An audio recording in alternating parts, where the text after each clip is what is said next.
El pequeño pueblo de Circleville, Ohio, parece ser otro pequeño pueblo estadounidense en apariencia, pero su historia contiene uno de los misterios de crímenes reales más fascinantes que existen.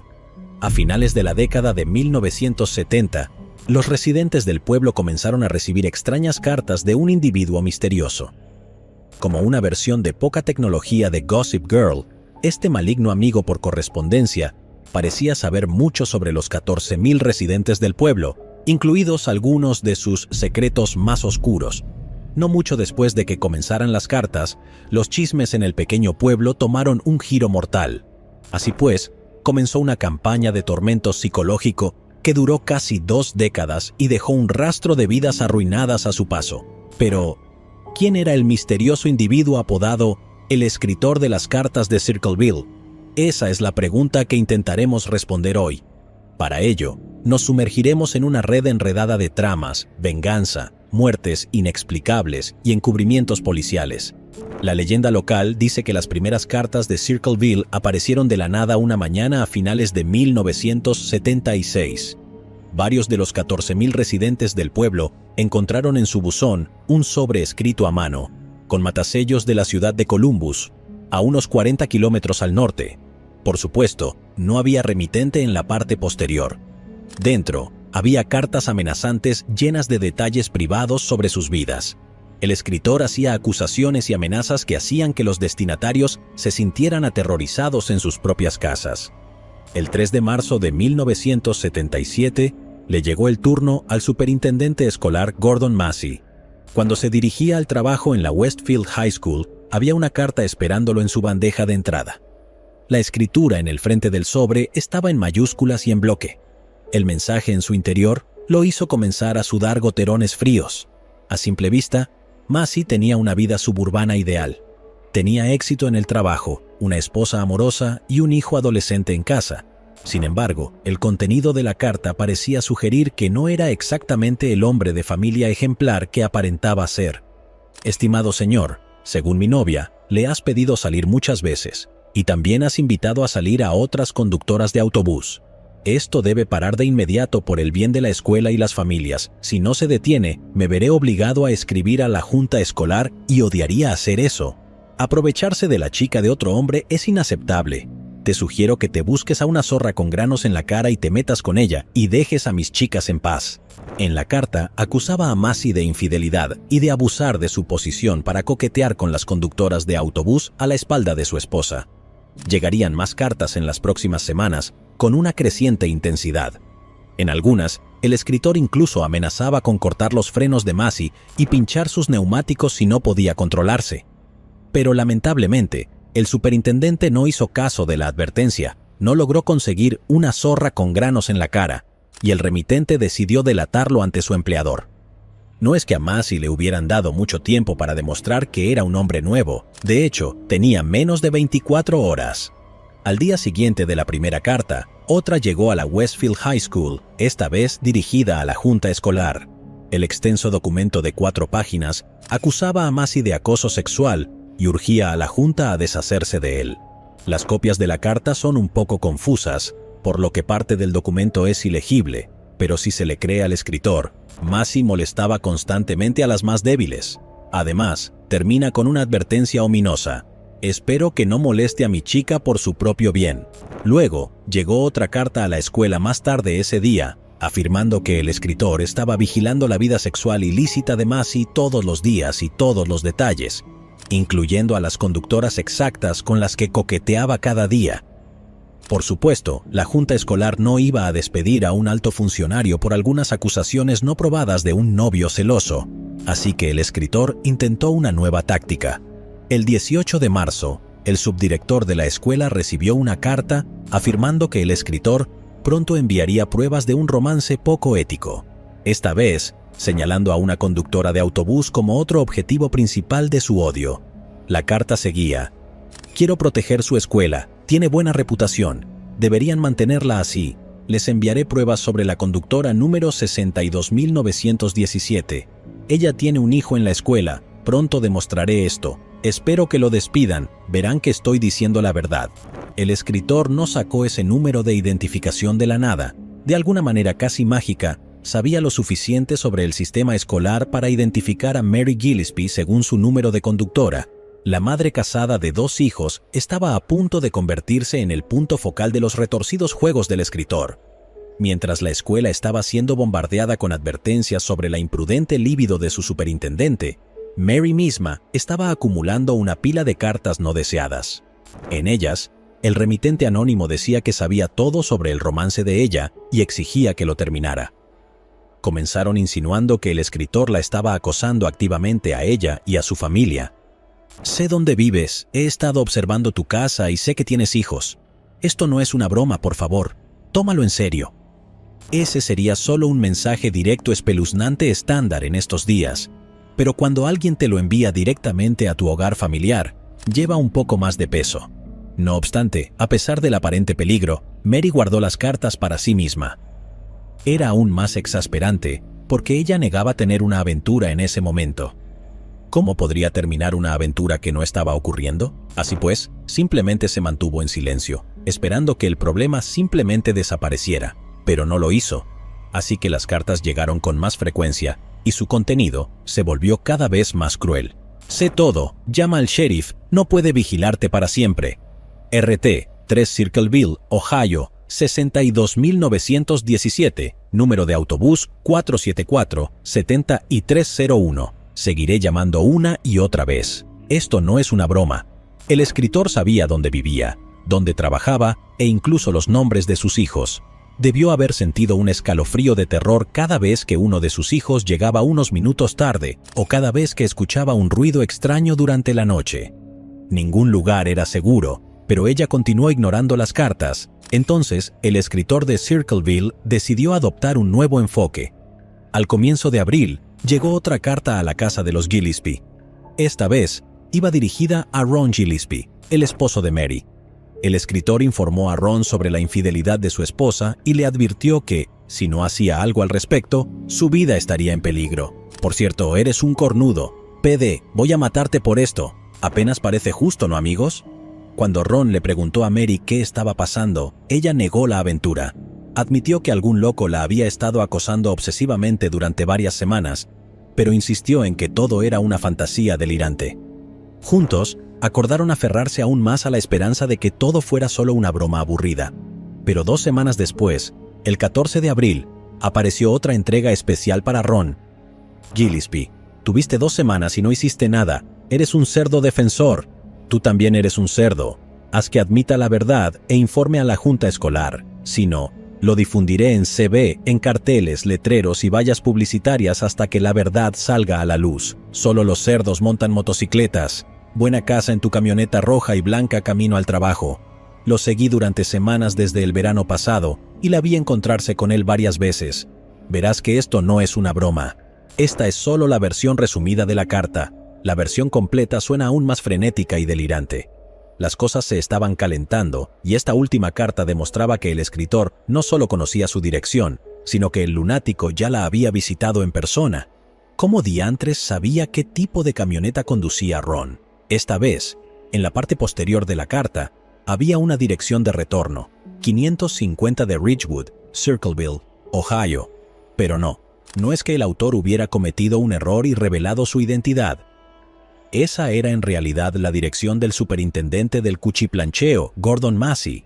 Solo otro pequeño juego mental para molestar a Ron y Mary. Eso sí, amigos, la evidencia en este punto era bastante escasa. Lo único que sabían con seguridad era que el escritor de las cartas estaba en o cerca de Circleville y que tenía la costumbre de espiar a sus vecinos.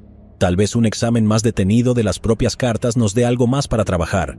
Lo primero que noté es que, aunque la sintaxis es irregular y llena de errores, la ortografía en sí es bastante correcta. Algunos han interpretado el flujo entrecortado como que el escritor no era un hablante nativo del inglés, pero no estoy de acuerdo. Si ese fuera el caso, esperaría muchos más errores ortográficos. Los pocos errores que hay parecen forzados para mí. Por ejemplo, la persona escribió «has tenido 2 semanas» con TO en lugar de TWO, 2 en inglés. Otros errores incluyen escribir escuela como sekek o ol, mayúscula, minúscula, mayúscula. Esto me hace pensar que estos errores son un intento premeditado de hacer que el escritor parezca menos inteligente de lo que realmente es. Por esa razón, tendría que decir que las cartas no fueron escritas por alguien sin educación o con dificultades en inglés, sino todo lo contrario. Diría que son intentos de transformar activamente la escritura, y su aparente buen dominio de la ortografía significa que probablemente fuera alguien bastante educado.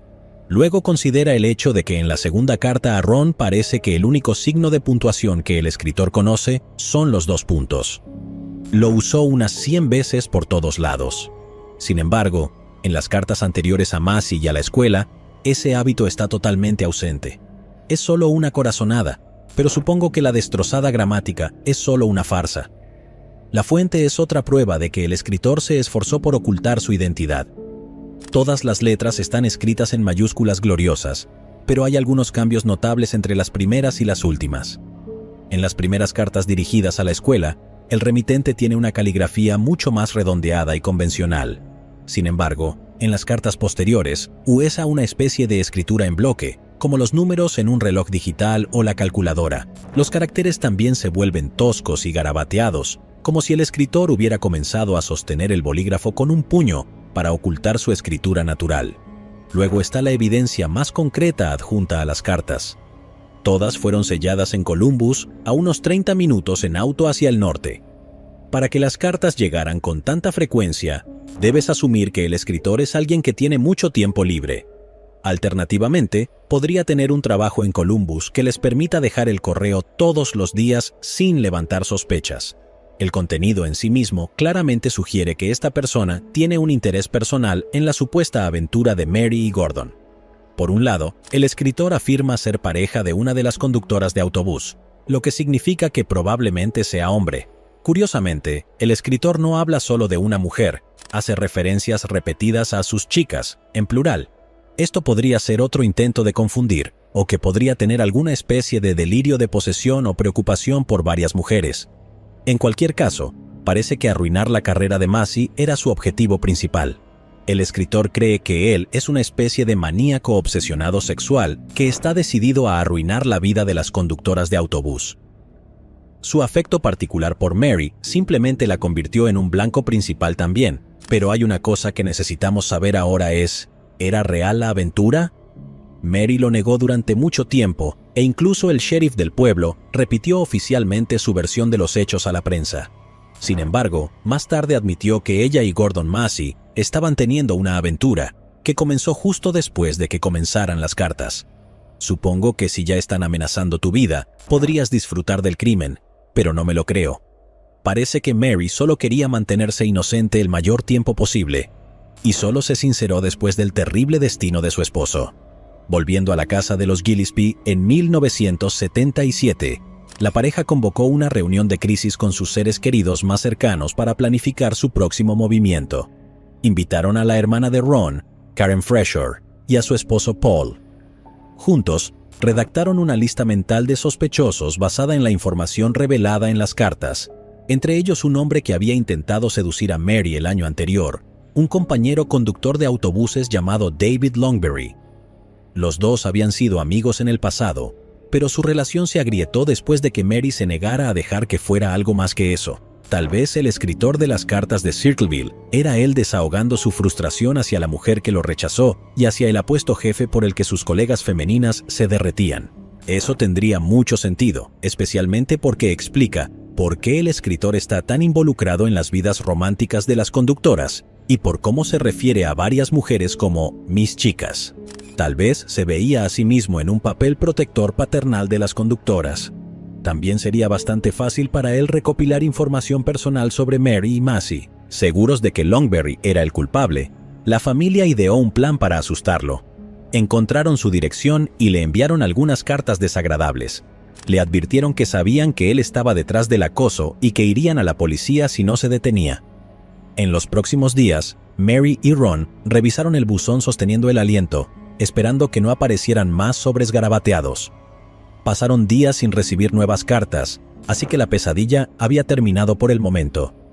Después de un par de semanas de respiro, Mary y Ron comenzaron a creer que el desagradable episodio había quedado atrás de verdad.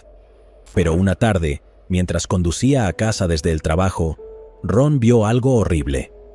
Un letrero junto al camino con la misma escritura garabateada. Acusaba a Gordon Massey de tener relaciones sexuales con la hija de 12 años de los Gillespie, Tracy. Detuvo su auto para arrancar el obsceno letrero del suelo, pero en las semanas siguientes, más y más letreros aparecieron por toda la ciudad, la mayoría de ellos colocados a lo largo de las rutas de autobús de Mary. Aparecían mucho más rápido de lo que la pareja los podía quitar, y pronto la escandalosa historia tejida por el escritor de las cartas de Circleville se difundió por la ciudad como un reguero de pólvora. El estrés de todas estas horribles acusaciones puso una inmensa presión en Ron, en particular. Como explicó su cuñado Paul Freshour, Ron estaba devastado y angustiado. Apenas dormía durante ese periodo de su vida. Estaba frenético y conducía por ahí durante 1 o 2 horas por la mañana antes de su turno, buscando cualquier letrero obsceno colocado. Ron trabajó muy duro para descubrir de qué se trataba realmente y para resolver el problema. Estas miserables tareas matutinas continuaron todos los días durante todo el verano, hasta que un día Ron tomó la oportunidad de poner fin al tormento de una vez por todas. El viernes 19 de agosto, Mary Gillespie y su cuñada se dirigían a Florida para una escapada de chicas, lejos del estrés de Circleville. Esa noche, Ron recibió una llamada telefónica mientras estaba solo en casa con su hija Tracy. Tracy lo escuchó gritando al teléfono, frustrado con quien fuera que estuviera llamando. Después de colgar alrededor de las 10 de la noche, Ron agarró su revólver calibre 22 H&R y besó a su hija antes de irse a enfrentar al autor de la carta. Subió a su camioneta y salió disparado por la calle. Ron se incorporó a la oscura carretera del campo, Five Points Pike, unos 10 minutos después de salir de la casa. 50 minutos después, encontraron el destrozado Ford de 1971 chocado contra un árbol al final de esa carretera. Las fotos mostraban el techo del lado del conductor aplastado y la parte izquierda de la puerta desintegrada. Ron no llevaba puesto el cinturón de seguridad durante el accidente, así que se salió parcialmente por la ventana y murió al impactar con el tronco del árbol. ¿Había chocado accidentalmente en el camino hacia el encuentro o era esta la escalofriante conclusión del encuentro? Intrigantemente, la policía descubrió que Ron había disparado su arma de fuego en algún momento durante el viaje en auto. Sin embargo, no se encontró ningún agujero de bala ni casquillo en ninguna parte. ¿Había estado persiguiendo al autor de la carta? Tal vez el acosador había llamado para decir que estaba vigilando la casa. Luego Ron lo vio a través de la ventana y lo persiguió.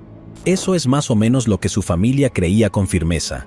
Estaban seguros de que había algún juego sucio de alguna manera, ya sea que Ron hubiera sido sacado de la carretera o que simplemente se estrellara mientras perseguía. Pero había un detalle más que sugería lo contrario.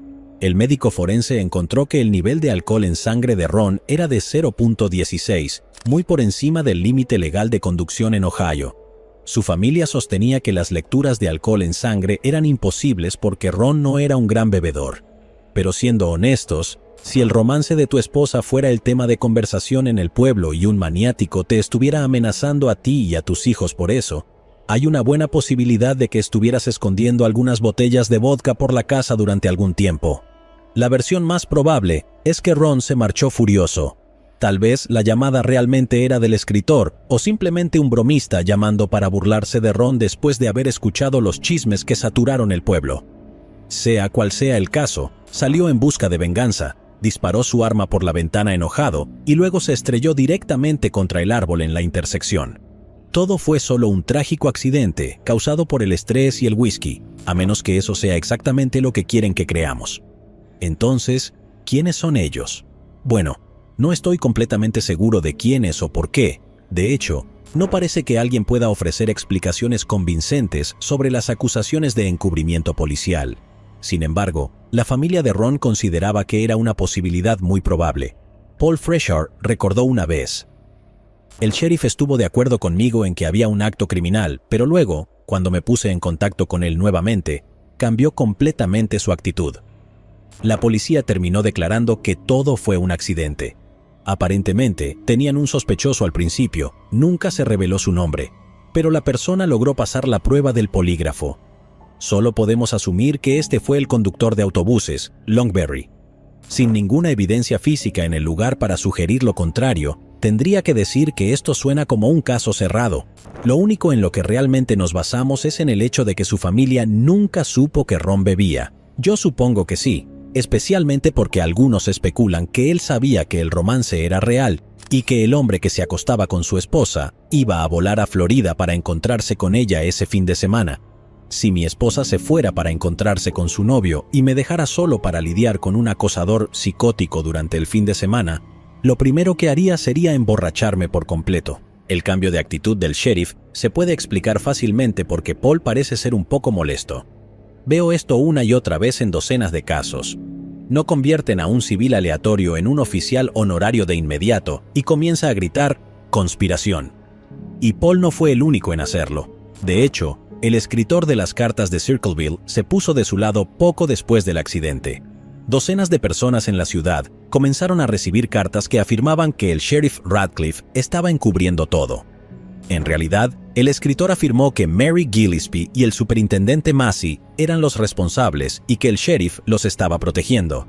También afirmaron que no era la primera vez que lo hacía. Muchas de las cartas acusaban al sheriff de corrupción en su manejo de un caso anterior contra el médico forense del condado, Ray Carroll, quien fue acusado de abuso sexual a menores, pero todavía no enfrentaba cargos relacionados con las acusaciones.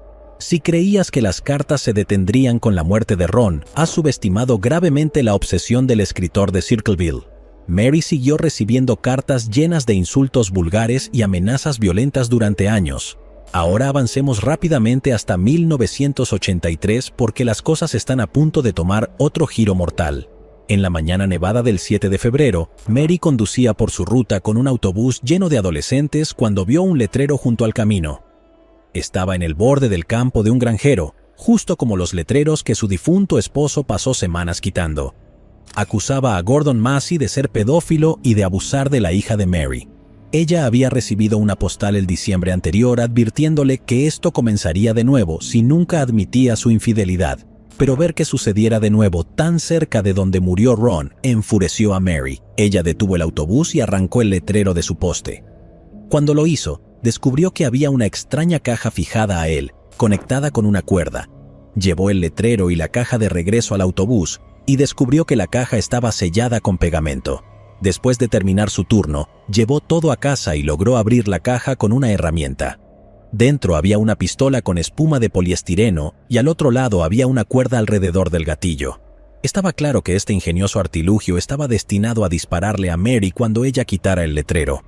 Según las fotos de la escena del crimen tomadas esa noche, parece que la caja estaba montada aproximadamente a la altura del pecho o la cabeza.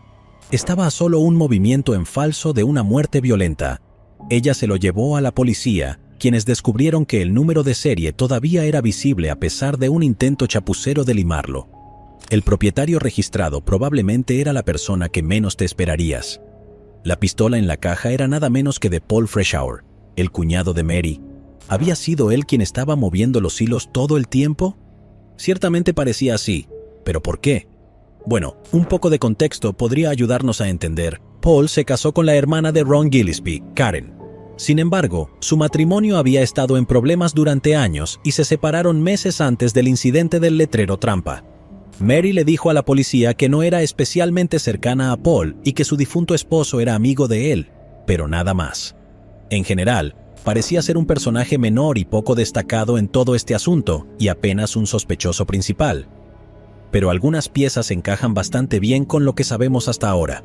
Para el momento del caso de hoy, Paul trabajaba como inspector de control de calidad en la planta de Anheuser-Busch en Columbus. Sería fácil para él enviar cartas de camino hacia y desde el trabajo. Su trabajo anterior fue como guardia de prisión en la Penitenciaría Estatal de Ohio.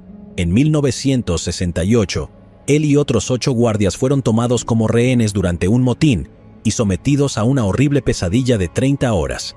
Antes de que la Guardia Nacional lograra recuperar la prisión, los secuestradores amenazaban con decapitarlos o quemar a Paul y a sus colegas vivos. Incluso él admitió que esto le causó un gran daño psicológico durante años. ¿Lo suficiente como para convertirlo en un asesino?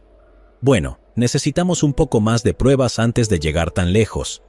Cuando la policía fue a interrogar a Paul, admitió que la pistola era suya, pero dijo que la habían robado hace mucho tiempo. La había conseguido de un compañero de trabajo llamado Wesley Well por un precio muy bajo, unos $35, que equivaldría a aproximadamente 100 hoy en día. Y según los registros de la empresa, Paul se había tomado el día libre cuando se colocó la trampa, aunque tenía una coartada sólida para la mayor parte del día.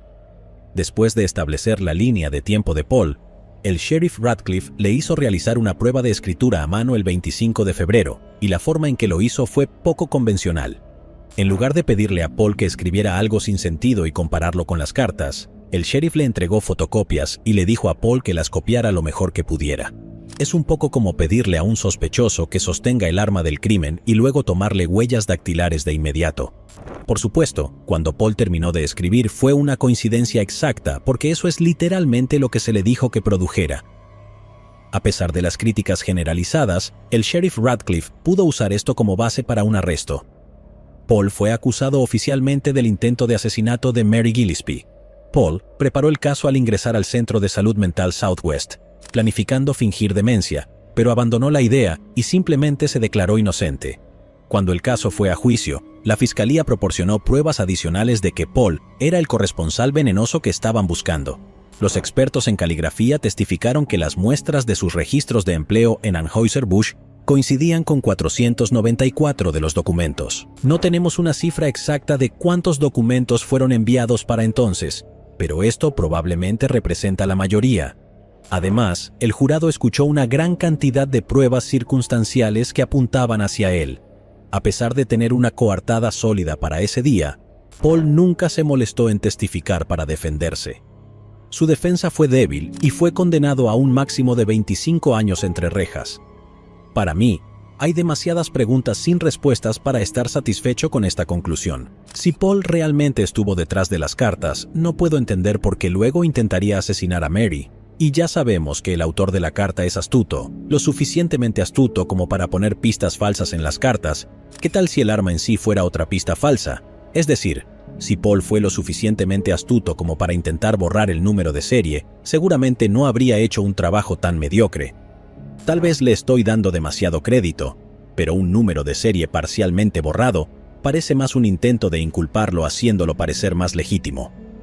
La idea está respaldada por el testimonio clave de un testigo que curiosamente estuvo ausente de los procedimientos judiciales.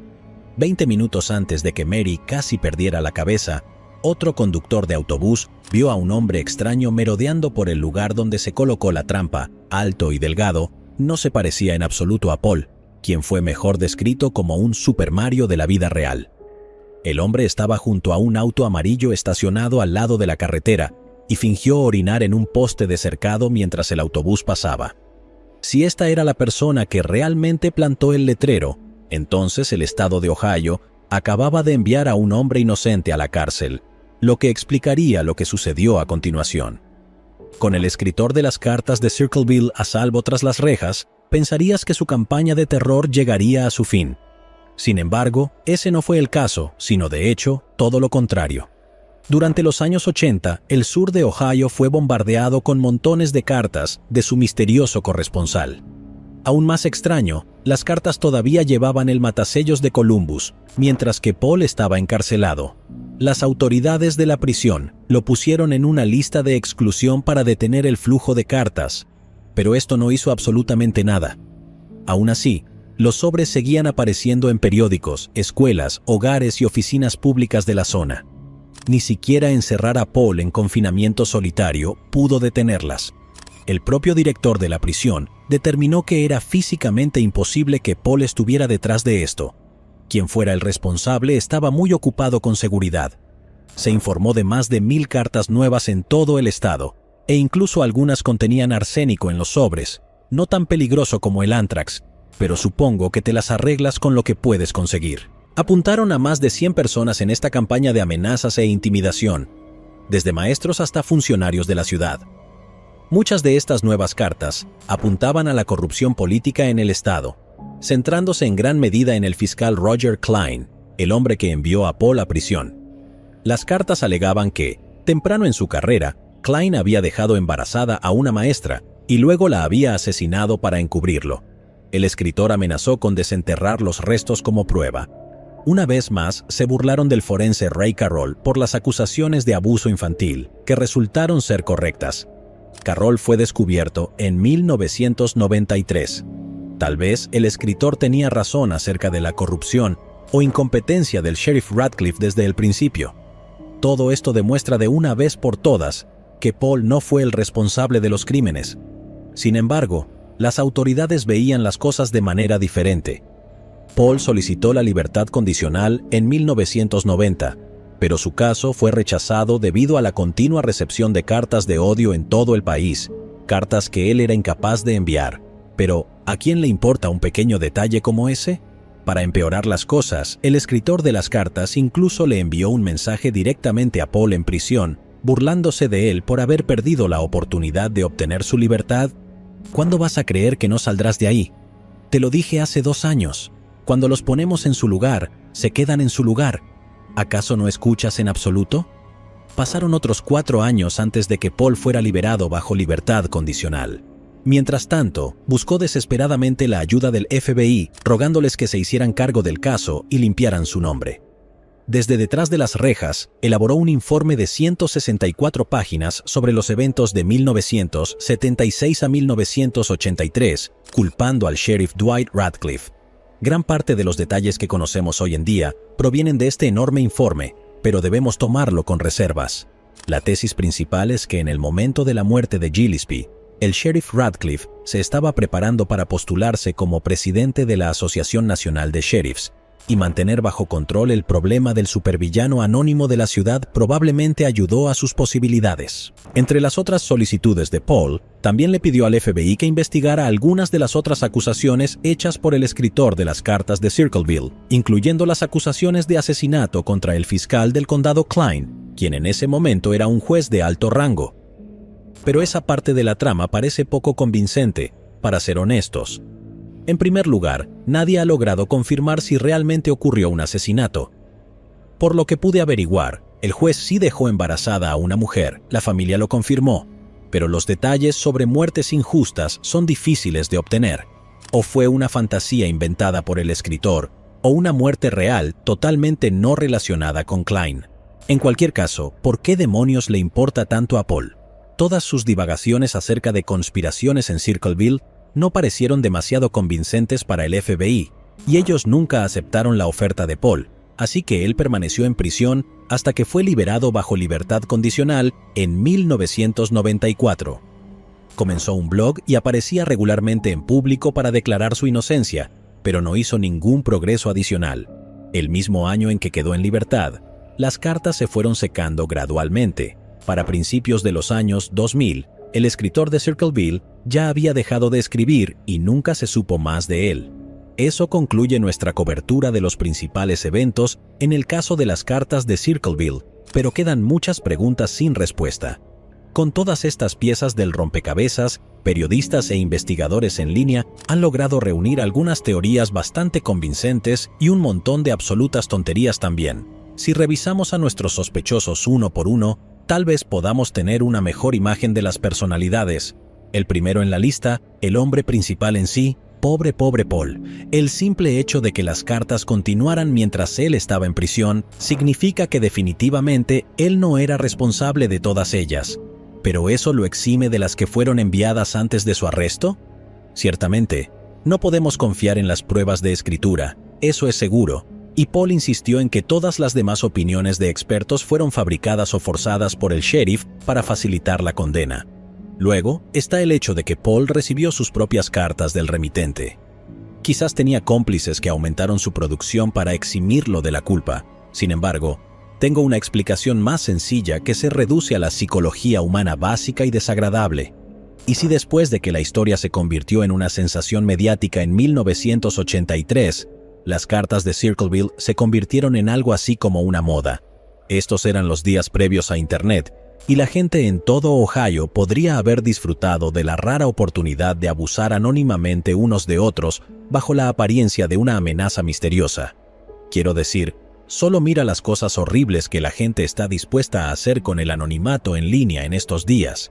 Creo que esta idea se sostiene, ya sea que Paul fuera culpable o no. Incluso si el escritor original todavía estuviera ahí afuera, Es probable que varios imitadores se unieran a él a mediados de la década de 1980. Pero aún así, creo que existe la posibilidad de que él pudiera haber sido responsable de las cartas originales, en parte debido al informe que envió al FBI. El informe no se menciona mucho en las discusiones del caso, pero es un documento realmente crucial, y algo al respecto no me parece del todo correcto.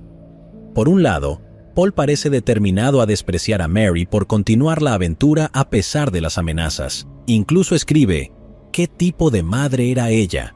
También parece estar extremadamente preocupado por hacer que los federales investiguen todas las demás acusaciones de corrupción en las cartas.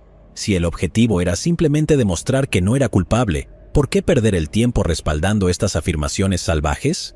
De hecho, si resumimos todo el informe a los puntos principales, básicamente tiene la misma agenda que las propias cartas.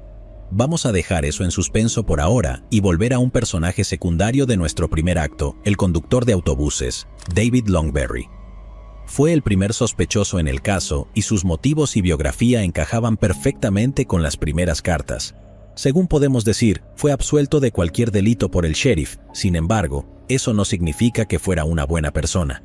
En 1999, David Longberry huyó después de violar a una niña de 11 años. Si estaba dispuesto a hacer algo tan atroz, entonces no me sorprendería recibir un correo desagradable de él. Sin embargo, tenemos que preguntarnos, ¿por qué comenzó a poner los carteles después de que Ron le escribiera una carta directamente?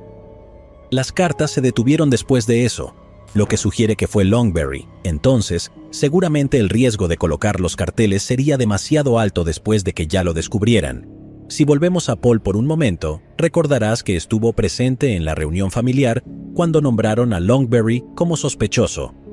Si Paul realmente estuviera manipulando a sus seres queridos por alguna razón, podría haber dejado de escribir estratégicamente las cartas para incriminar aún más a Longberry.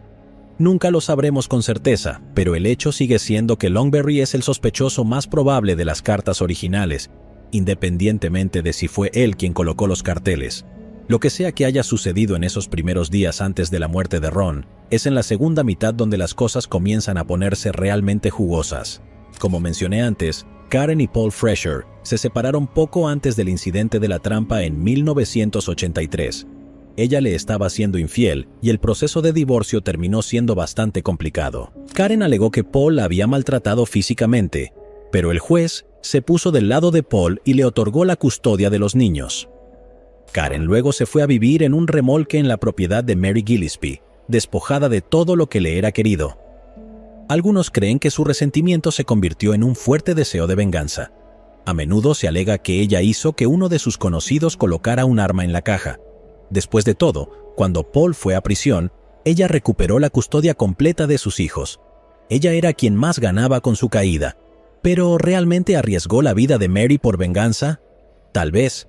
Algunos creen que las dos podrían haber conspirado juntas el plan, y eso nos lleva a especulaciones interesantes. Si Mary estuvo involucrada en el encarcelamiento de Paul, ¿podría haber estado involucrada en la muerte de su propio esposo? Todas estas sospechas superpuestas se están saliendo de las manos. Así que recurramos a un profesional adecuado para obtener un poco de claridad. Martin Jant es periodista y una de las principales autoridades en este caso. Ahora dirige su propia agencia de investigación privada. Durante su carrera periodística, estuvo profundamente involucrado con el Proyecto Inocencia y contribuyó a la anulación de 23 condenas erróneas. Él cree firmemente que Paul debería haber sido su número 24. De hecho, estaba tan convencido de la evidencia a favor de Paul, que incluso escribió una carta en apoyo a su segunda audiencia de libertad condicional. Fue Jant quien descubrió los informes del auto amarillo estacionado donde se encontró la trampa. Al investigar un poco más, descubrió que el hermano de Karen Fresher tenía un auto así. Además, el hombre al costado de la carretera coincidía con la descripción de su amante. Así es como me gustan las teorías de conspiración, con algo de sustancia. El hecho de que Karen visitara a la hermana de Paul varios meses antes, mientras se llevaban a cabo los trámites de divorcio, y pidiera prestada la máquina de escribir de Paul, que él le había prestado a su hermana para trabajar en un libro, indica que Karen, quien nunca antes había usado el dispositivo, lo buscaba ese día, al mismo tiempo que llegaron algunas de las cartas de Circleville, escritas a máquina en lugar de a mano. ¿Fue este un intento de incriminar a Paul usando su propia máquina? Suena definitivamente a algo que Karen haría. Jant la describió como una mujer muy enojada y manipuladora que seguía difundiendo historias negativas sobre Paul a principios de la década de 1990. Entonces, si la enojada divorciada Karen fue responsable del segundo episodio de la historia, ¿qué hay del primero? No tenía exactamente un motivo para nombrar y avergonzar a su cuñada. Para explicar esto, Jant afirma que probablemente hubo al menos 2 escritores de las cartas de Circleville a lo largo de los años. Retrocediendo en orden cronológico, tenemos a David Longberry, de quien está de acuerdo en que probablemente fue el responsable de la campaña original de acoso. No está claro en qué momento Karen u otro culpable asumieron las responsabilidades, pero es seguro decir que Longberry fue quien probablemente inició todo como venganza por el superintendente que le robó su interés romántico. De todas las teorías, esta es la que mejor encaja, pero falta algo. ¿Por qué Karen seguiría escribiendo las cartas después de culpar exitosamente a Paul? Bueno, en este punto podría haber estado fuera de sus manos. La historia ahora pertenecía al público, y es muy posible que la campaña de bombardeo de cartas viciosas que siguieron a la condena de Paul fueran obra de múltiples imitadores. Estos primeros prototipos de trolls de Internet llevaron el caso a un nuevo nivel de extrañeza, y lo afianzaron como uno de los misterios criminales más desconcertantes que existen. Nunca sabremos la verdad completa de lo que realmente sucedió en Circleville todos esos años atrás. La historia se ha convertido en una leyenda, y muchos de los involucrados ya están muertos. Paul Fresher falleció en 2012 sin saber quién le robó una década de su vida, a menos que en realidad haya sido él todo el tiempo, por supuesto. También es el tipo de caso difícil de entender. Siempre hay algún pequeño detalle que se escapa, sin importar cuánto intentes explicarlo. Lo que podemos decir con seguridad es que probablemente hubo múltiples escritores de las cartas de Circleville a lo largo de los años, ya sean 2 o 200. Entonces, ¿qué piensas? ¿Estás de acuerdo conmigo en que el expediente del FBI de Paul suena un poco demasiado como el trabajo del escritor de Circleville? ¿O crees que el tipo fue incriminado por su vengativa ex-esposa? No sé, quizás eres alguien que cree en una conspiración de malos funcionarios públicos detrás de todo este asunto. En este punto de la película, estoy dispuesto a considerar cualquier cosa. Llegados aquí, ¿acaso no has visto este otro crimen? Yo no me lo perdería,